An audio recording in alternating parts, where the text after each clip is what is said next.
Hey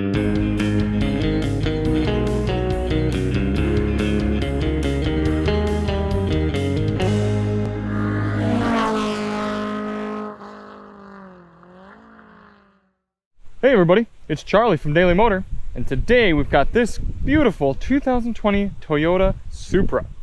This is the 3-liter premium model, so we got top-level horsepower and top-level features. We're going to take the car out for a test drive, check out all of its merits, all the cool things about it, talk about some of its quirks, some of its disappointments, but there really are few because Toyota did an excellent job with this car. So let's jump right into it here. We've got it in nitro yellow paint, and this being the 2021 model, it's rocking the upgraded horsepower figure of 382, way up from the 2020 model's numbers.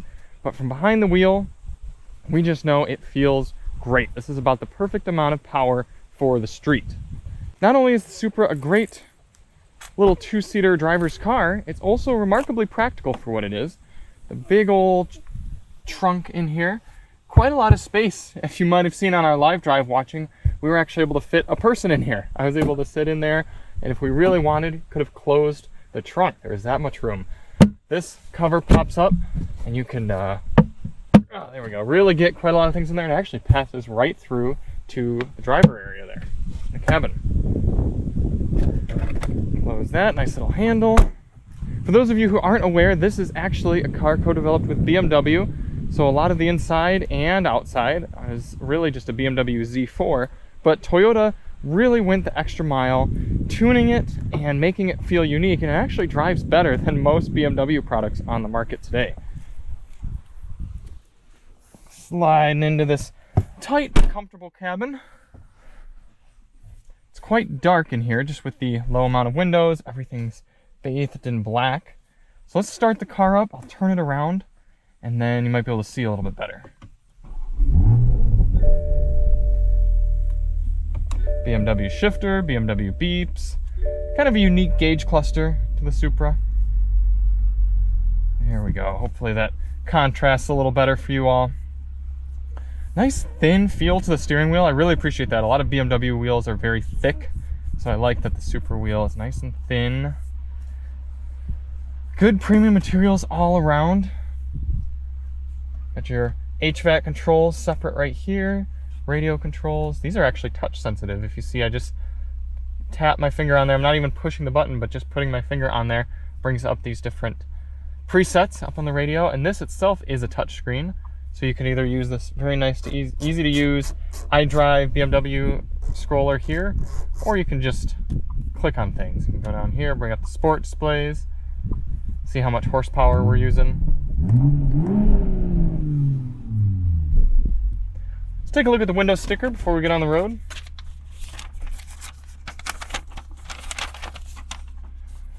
As I said, this is a 2021. Technically the name is GR Supra for Gazoo Racing, but I think that's so silly. Everyone just knows this car as the Supra. Got the nitro yellow paint, premium model, as well as the driver assist package, giving you the adaptive cruise control, blind spot monitoring, which is kind of a must for this car, given these big C-pillar blind spots. All in all, coming in at $57,145. 22 city, 30 highway, 25 combined for its EPA fuel economy ratings. We actually did quite a lot better than that on our highway fuel economy test for the Supra. Check the link in the description if you'd like to see those results. And hit that subscribe button. It helps us out a bunch to get that subscription rating up. So if you like what you see, do us a favor, tap that subscribe button right there below the video. Very easy. So as great as the Supra looks, and as nice as it is in the cabin, it's really meant to be experienced on the road. So let's get out there.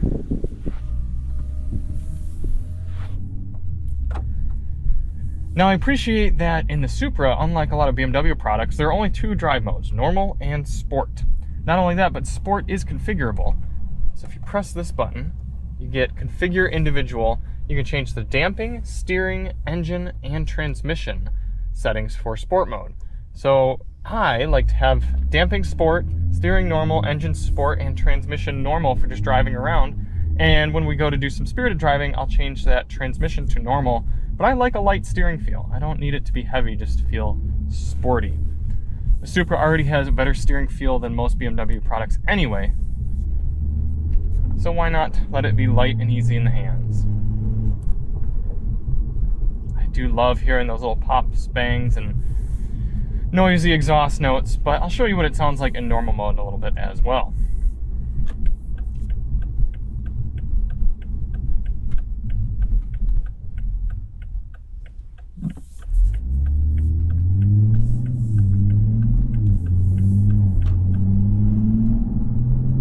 So the Supra is a great little daily driver car. I would argue that the 3-liter is really the top level amount of power that you would want or need for daily driving. Haven't gotten a chance to drive the 2-liter yet, but I imagine that for most kind of just city driving, around town type of applications, that would be the way to go, but it really wouldn't be able to put a grin on your face in a straight line the way this car is able to.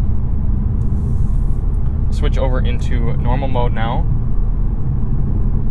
Exhaust drone goes away, the ride just gets a little bit more supple. And the ride itself in both modes is quite good in the Supra. I'm impressed with how Toyota has tuned these BMW dampers, really created an enjoyable riding experience, whether you're on the highway, driving twisty mountain roads, straight line speed, anything. This transmission and suspension is really good.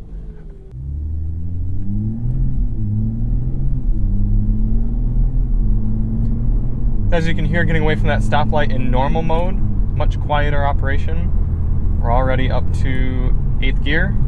ZF 8-speed transmission, one of the best out there. Settles right down. Ugh. Moves us along. This is one of my pet peeves of not only the Supra, but a lot of modern BMW products. The screens are too dim. Now, yes, I have gone in and checked the brightness settings. You go menu, over here. Where is it? Menu, over to my vehicle, all the way up to system settings, displays, control display. You can see it has a setting for brightness at night, and that's all the way up, but it's not night, it's the daytime that's the issue. You just can't really see it. When the sun's coming in from the front, it's way too dim. You've got stop start in the Supra, which a lot of people don't appreciate, but I like it. I like to sit at the stoplight, have it be all quiet and peaceful. No point in wasting gas while I'm just sitting there idling. But it is easy to turn off. You can just press the stop start off button and the motor fires right up, and that'll stay that way.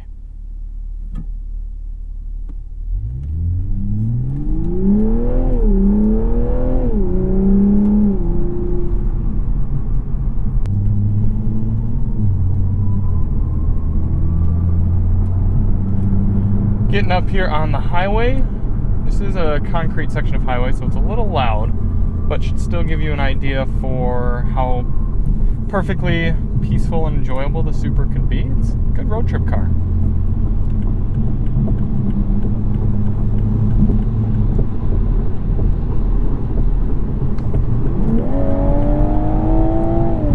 By this guy. As I said earlier, it's got adaptive cruise control, so you can set that. Multiple following distances. Now let's throw it into sport. Let's get sport transmission in there as well. You can hear that downshift. Traction control into sport mode as well, so that allows us to hang the rear end out a little bit while still getting stability control help if we get a little too sideways.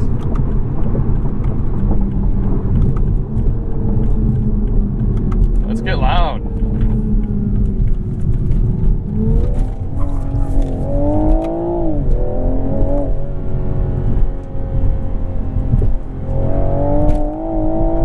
This twin scroll turbo is so responsive. There's a little bit of turbo lag, but it's really not too noticeable with this big 3-liter inline 6 motor. And the twin scroll design is supposed to help keep down that turbo lag as well.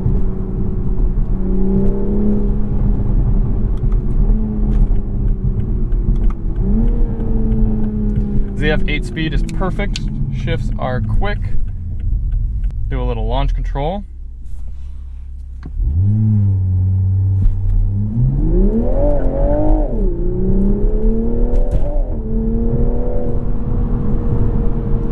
car will pin you back, that's for sure.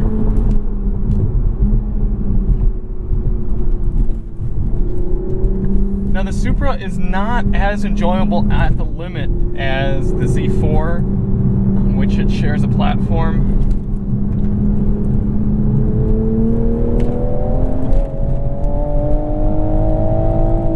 Or just some other sporty type cars.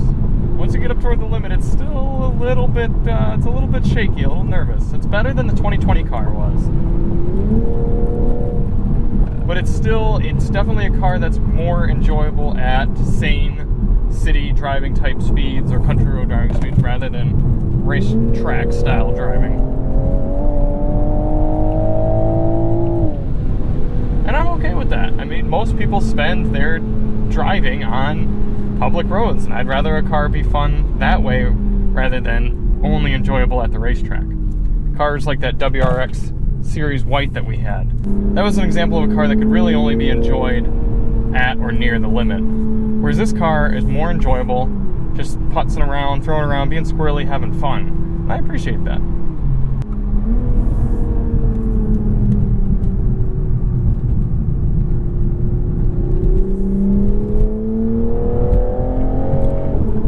I think the Pilot Super Sports were a really good tire choice for this car. They're grippy enough to be competitive and get over a G on the skid pad, but yet they're easy enough to slide around and kind of be squirrely with and have some fun. And they're not too stupid expensive to replace either.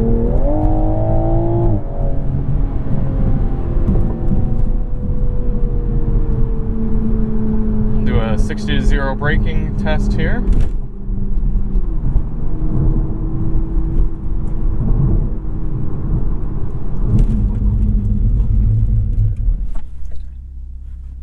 Do one more launch.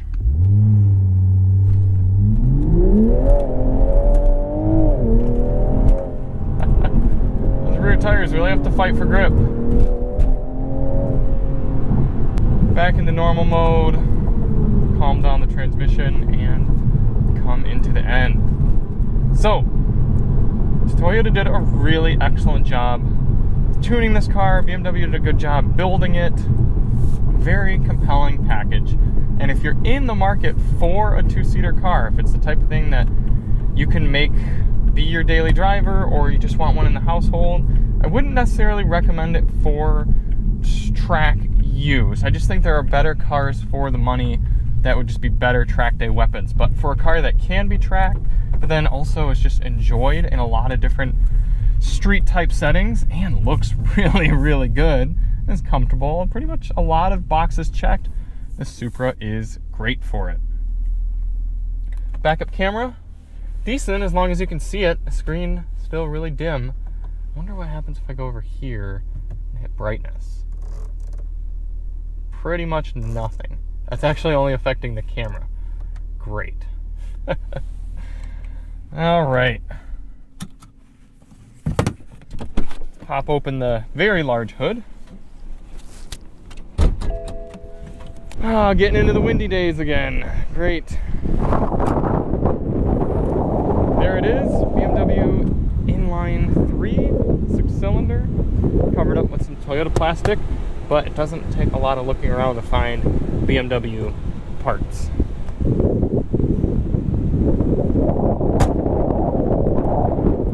Great job from Toyota on the 2021 Supra. It just keeps getting better. If you like this video, hit that subscribe button, like, and check out our other content on the Supra and our other reviews. And we'll see you on the next one. I'm Charlie from Daily Motor, and as always, drive on.